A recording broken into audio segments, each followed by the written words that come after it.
Welcome to our channel. This is the part 22 of book Think and Grow Rich. Next part, that is part 23 power of this book, will be uploaded soon, or it's already uploaded. For not missing any upcoming content, please make sure to subscribe and like this video. Now let's start the video. Accurate analysis of over 25,000 men and women who had experienced failure disclosed the fact that lack of decision was near the head of the list of the 30 major causes of failure. This is no mere statement of a theory, it is a fact. Procrastination, the opposite of decision, is a common enemy which practically every man must conquer. You will have an opportunity to test your capacity to reach quick and definite decisions when you finish reading this book and are ready to begin putting into action the principles which it describes. Analysis of several hundred people who had accumulated fortunes well beyond the $1 million mark disclosed the fact that every one of them had the habit of reaching decisions promptly and of changing these decisions slowly if and when they were changed. People who fail to accumulate money, without exception, have the habit of reaching decisions, if at all, very slowly, and of changing these decisions quickly and often. One of Henry Ford's most outstanding qualities is his habit of reaching decisions quickly and definitely, and changing them slowly. This quality is so pronounced in Mr. Ford that it has given him the reputation of being obstinate. It was this quality which prompted Mr. Ford to continue to manufacture his famous Model T, the world's ugliest car, when all of his advisors and many of the purchasers of the car were urging him to change it. Perhaps Mr. Ford delayed too long in making the change, but the other side of the story is that Mr. Ford's firmness of decision yielded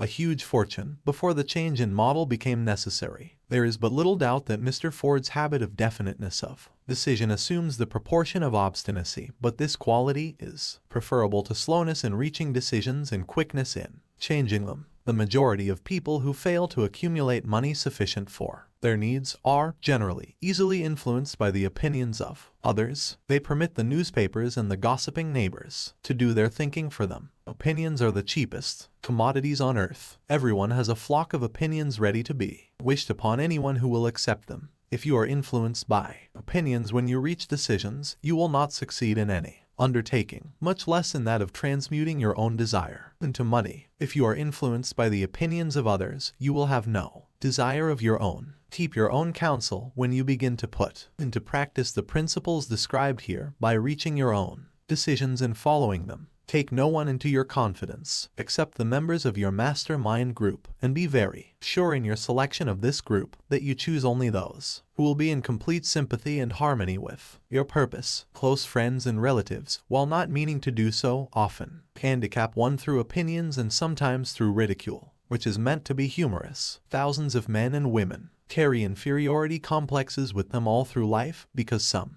well-meaning but ignorant person destroyed their confidence through opinions or ridicule. You have a brain and mind of your own. Use it and reach your own decisions. If you need facts or information from other people to enable you to reach decisions, as you probably will in many instances, acquire these facts or secure the information you need quietly without disclosing your purpose. It is characteristic of people who have but a smattering or a veneer of knowledge to try to give the impression that they have much knowledge. Such people generally do too much talking and too little listening. Keep your eyes and ears wide open and your mouth closed if you wish to acquire the habit of prompt decision. Those who talk too much do little else. If you talk more than you listen, you not only deprive yourself of many opportunities to accumulate useful knowledge, but you also disclose your plans and purposes to people who will take great delight in defeating you because they envy you. Remember also that every time you open your mouth in the presence of a person who has an abundance of knowledge, you display to that person your exact stock of knowledge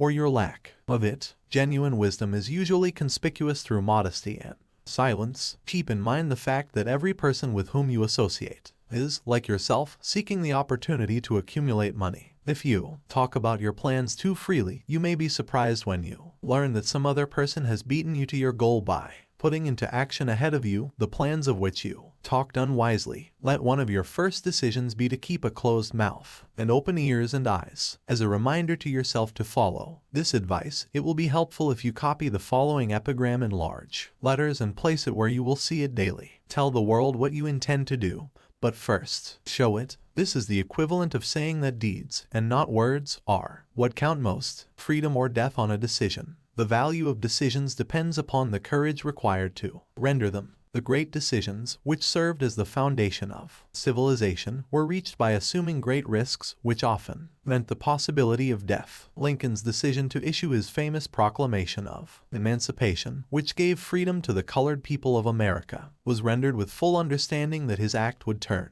thousands of friends and political supporters against him. He knew, too, that the carrying out of that proclamation would mean death to thousands of men on the battlefield. In the end, it cost Lincoln his life. That required courage. Socrates' decision to drink the cup of poison rather than compromise in his personal belief was a decision of courage. It turned time ahead 1,000 years and gave to people then unborn the right to freedom of thought and of speech. The decision of Gen. Robert E. Lee, when he came to the parting of the way with the Union and took up the cause of the South, was a decision of courage, for he well knew that it might cost him his own life, that it would surely cost the lives of others. But the greatest decision of all time, as far as any American citizen is concerned, was reached in Philadelphia, July 4, 1776, when 56 men signed their names to a document which they well knew would bring freedom to all Americans, or leave everyone of the 56 hanging from a gallows. You have heard of this famous document, but you may not have drawn from it the great lesson in personal achievement it so plainly taught. We all remember the date of this momentous decision,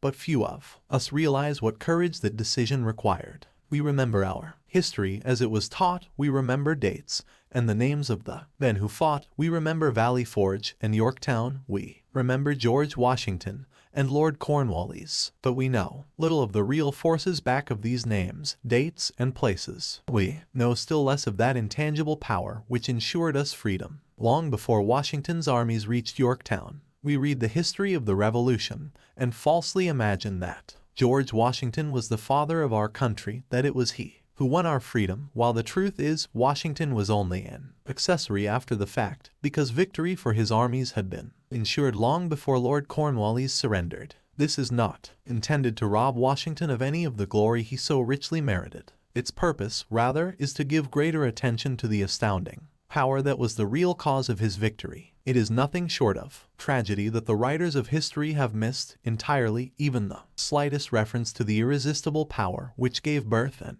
freedom to the nation destined to set up new standards of independence for all the peoples of the earth. I say it is a tragedy, because it is the self-same power which must be used by every individual who surmounts the difficulties of life and forces life to pay the price asked. Now, don't forget to subscribe our channel because there's a lot books coming up. Also like our video.